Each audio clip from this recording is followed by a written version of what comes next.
Bonjour et bienvenue sur Fafalox Podcast, le premier podcast dédié aux locks en France. Je suis Fatim.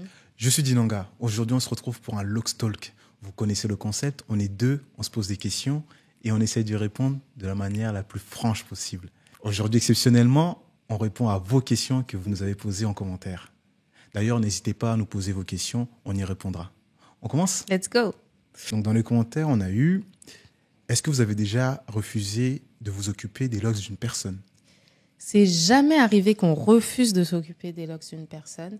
Mais petite anecdote, une fois, on est allé coiffer dans une autre ville une personne pour une reprise, un retwist. Et en fait, la personne venait de faire son shampoing, sauf qu'il y avait beaucoup de shampoing encore dans ses locks. Et elle a dû retourner rincer ses locks, revenir. J'ai constaté qu'il y avait encore du shampoing. Elle a dû y retourner. Et elle a fait plusieurs allers-retours comme ça. Au final...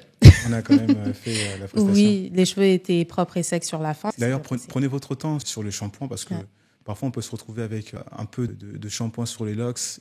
Accumulé, ça attire de la poussière. On peut avoir des résidus. Des résidus aussi important. Dans le cas où on pourrait refuser de coiffer une personne, si la personne elle vient avec des cheveux avec beaucoup de gras, notamment de l'huile, pour les reprises crochets, pour les départs, c'est quasiment impraticable. Ouais. Donc, franchement, pour un départ ou pour une reprise au crochet, on conseille, il est recommandé d'avoir les cheveux secs, naturellement, le plus naturel possible, quoi. Et sans rien. Exactement. Pur. Ouais. Autre question. Qu'est-ce qui vous plaît le plus dans le métier de l'opticien ? Pour ma part, je pense que c'est l'échange. C'est l'échange lorsqu'on est avec une personne loxée. Généralement, on parle entre passionnés. Parce que les gens qui sont dans les locks sont généralement passionnés. C'est vrai qu'il y en a qui le font parce qu'ils aiment bien. Mais voilà, c'est un échange et on se rend compte qu'on apprend aussi des personnes qu'on coiffe, bien qu'on soit professionnel. Nos clients nous apportent aussi. Donc, et au-delà de ça, c'est le fait de sublimer les personnes, en fait. La personne, elle arrive avec beaucoup de repousses, bien que les repousses, c'est pas une tare du tout, mais quand la personne, elle arrive avec beaucoup de repousses, elle veut qu'on voit bien son traçage, etc., et qu'on lui fournit le travail à merveille, et la personne, elle est contente, nous, on kiffe. J'aurais dit exactement la même chose que toi. Si je peux rajouter une chose, moi, ce que j'aime, c'est quand la personne, elle dit... je veux une coiffure, mais je ne sais pas ce que je veux. Vas-y, fais ce que tu veux. J'aime trop ça. Si vos locks étaient un caractère ? Je dirais l'audace. Ok. Pourquoi ? Parce que elles sont audacieuses. Elles font un peu ce qu'elles veulent. Elles osent être imparfaites et s'imposer. Je dirais l'audace. Qu'est-ce qui vous plaît le moins dans le métier de l'opticien ? Ce qui me plaît le moins, je pense, c'est la douleur de dos. Ça peut arriver quand on a une longue journée où on enchaîne pendant un long temps. C'est pour ça qu'il faut faire du sport. Je ne sais pas s'il y a des opticiens qui nous écoutent. Faites du sport, musclez vos dos. Buvez de l'eau. Mangez bien. C'est vraiment le petit côté négatif dans ce métier. Et sinon, il n'y a quasiment pas de... J'arrive pas à voir négatif. Peut-être que toi, tu vois. Moi, après, c'est à titre personnel, je dirais la confection d'extension. C'est ce que j'aime le moins, je dirais. Mais c'est pas une question de... J'ai un kyste. J'ai un kyste au poignet et du coup, ça fait mal. Ça me fait mal à l'articulation. Si vous n'étiez pas loxé, quelle coiffure auriez-vous ? Je porterais mon afro, comme je le faisais avant. Pareil. Je ferais des nattes collées. Ouais, comme tu le faisais avant. Exactement. Est-ce que tu te vois retrouver tes cheveux libres ? Pourquoi pas ? Ouais, pourquoi pas.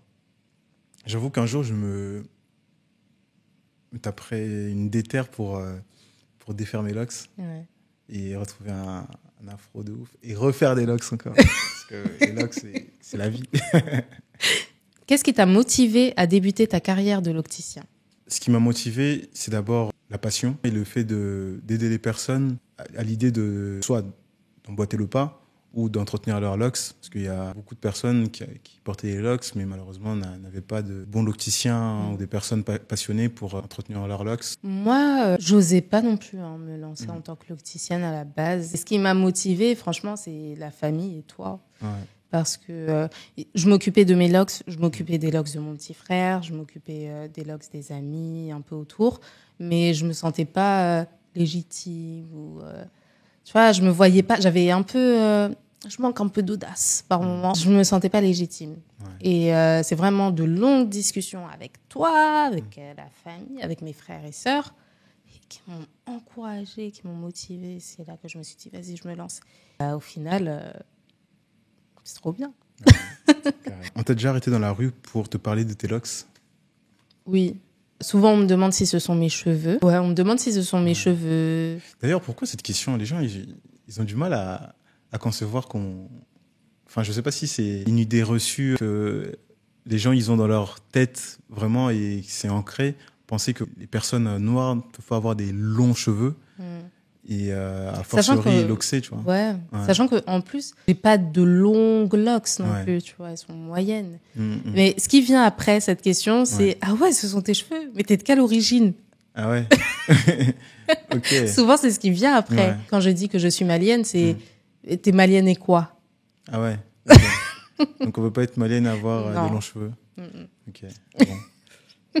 Et toi? Oui, ça m'est déjà arrivé. Là, sur ce départ, un peu moins. Mais quand j'avais fait mon départ en 2015, souvent, on m'arrêtait. Bon, à l'époque, les locks, c'était un peu moins tendance aussi. Ouais. Donc là, non, je crois on m'a jamais arrêté, je crois. Comment est-ce que tu as vécu ton départ de locks? Je l'ai vécu comme une renaissance. Ah ouais, parce que, comme je dis souvent, j'avais fait un départ en 2015. Ça s'était fini un peu... avec tristesse, je les avais coupés malgré moi. Dès lors que j'ai coupé, je me suis dit, il faut que je refasse des locks. Mais quand, je ne savais pas. Dès lors que j'ai entrepris le processus de départ, j'ai eu l'impression de renaître. Waouh. Clairement. Et toi? Moi, je l'ai vécu, franchement, bizarrement,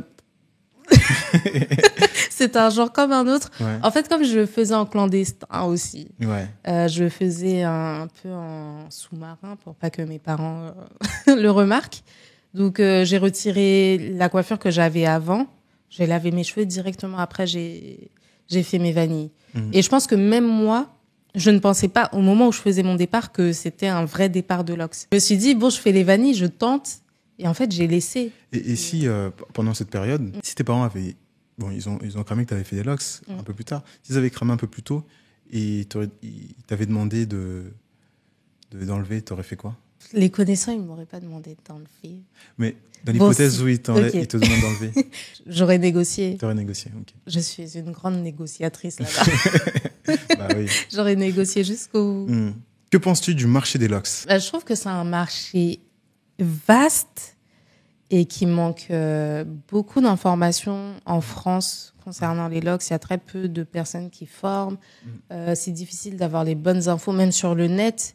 Moi, je sais qu'à mes débuts, je cherchais beaucoup sur YouTube les informations, etc. Les informations pertinentes, vraiment, je les trouvais que à travers le contenu des Américains. Et pareil, les locticiens en Amérique, en France, il n'y en a pas autant. Ouais. Donc, c'est un marché vraiment à prendre, mais pas n'importe comment, parce que c'est à double tranchant. Il y a beaucoup aussi de personnes qui se lancent dans les locks, mais sans avoir le bagage. Exactement. Et ça c'est compliqué. Tu l'as dit, hein, y a clairement une demande qui dépasse l'offre. On se retrouve avec très peu de locticiens qui parfois mettent des prix exorbitants. Bon, je suis pas là pour juger leur prix, ils savent pourquoi ils mettent ce prix-là. Oui. Par conséquent, il faut fournir un travail aussi qui est à l'image de ce prix-là. Et c'est vrai qu'il y a des personnes qui se lancent sans forcément se former ou prendre du temps à bien s'entraîner. On ne dit pas que forcément il faut passer dans une école ou quoi, parce que voilà, on sait que par exemple en France, les CFA pour les coiffures afro, c'est compliqué. Mais en tout cas, formez-vous. D'ailleurs, on propose des formations pour ceux qui veulent entretenir leurs propres locks ou les locks de leurs proches ou même devenir locticien professionnel. On propose des formations. Donc, formez-vous, entraînez-vous, surtout de l'entraînement. La pratique, l'expérience. Ouais. Rien ne vaut la pratique, finalement. Ouais, c'est ça. On peut te former en une journée ou en 2 jours ou en une semaine. Si tu t'entraînes pas par la suite, ça part dans le vent, quoi. C'est ça. Et là, on parle pratique, mais même au niveau des produits, le marché des locks, il manque cruellement de produits adaptés aux locks, à nos cheveux. Je pense qu'on est dans une ère de toute façon où là, ça vient d'arriver un peu. Ouais. On commence à avoir un bon marché de produits pour le cheveu afro. Et les locks, ça reste encore un peu timide. Si vous êtes biochimiste, si vous êtes dans la cosmétique et tout ça, que vous aimez les cheveux, les locks, c'est vraiment un marché à prendre. On a besoin de produits respectueux de nos cheveux, respectueux de nos locks. Parce que là, ce qu'il y a sur le marché, c'est pas fou. Ou même des outils, hein. Parce qu'on n'a pas une centaine de marques de crochets. C'est vrai. Par exemple. C'est vrai. Ou de peignes. Ouais. C'est toujours les mêmes marques, c'est des marchés à prendre. Ça serait un grand plaisir pour nous, aux professionnels de l'ox. Si tes lox étaient un signe astrologique. Mon signe astrologique, Poisson. Poisson? Ah ouais? Oui, parce que mes locks, c'est une extension de moi, je pense. Et je suis Poisson, ascendant Taureau. Donc mes locks aussi, je dirais, je sais pas. Et toi? Moi, je dirais Lion. Parce que j'ai les cheveux robustes. Et du coup, mes locks sont bien fermes, s'imposent. Donc, je dirais Lion. Ok. Cite 5 erreurs à ne pas faire avec les locks. Dormir sans bonnet, ne jamais les hydrater, faire des reprises toutes les semaines. Parce que Trop rapproché. Trop rapproché. Je dis bien toutes les semaines parce que trop rapproché, ça dépend de chacun, tu vois. Mais il y a des gens, ils font vraiment toutes les semaines. J'ai une cliente qui dit toutes les semaines, elle les tourne toute seule et tout. Oui, ça, c'est vraiment l'extrême. Ça, mais trop rapproché dans le sens où même faire un retwist tous les mois, par exemple, pour moi et pour toi, ça va pas donner la même chose. Ouais. Pour moi, ça peut être trop rapproché. Pour toi... ouais, c'est ça. Ouais, non, c'est pour ça que j'ai dit tout dépend de chacun, trop rapproché. Et toi? Je dirais les reprises trop rapprochées et pas adaptées du tout. Technique pas adaptée à ses cheveux, ça fait 2. Ouais, carrément. Et après, je vais pas redire tout ce que tu as dit. Hein. L'hydratation, c'est très important. Ne pas faire des masques aux œufs dans ses cheveux. Voilà, ça. Si vous voulez pas avoir de mauvaises surprises, je crois qu'on va s'arrêter là. Yes. Pour aujourd'hui. Oui. En tout cas, n'hésitez pas à vous abonner à notre chaîne, à nous poser vos questions, aussi à nous suivre sur Instagram et TikTok, fafa.lox. On se retrouve très vite pour un nouveau Lox Talk. À bientôt. À bientôt.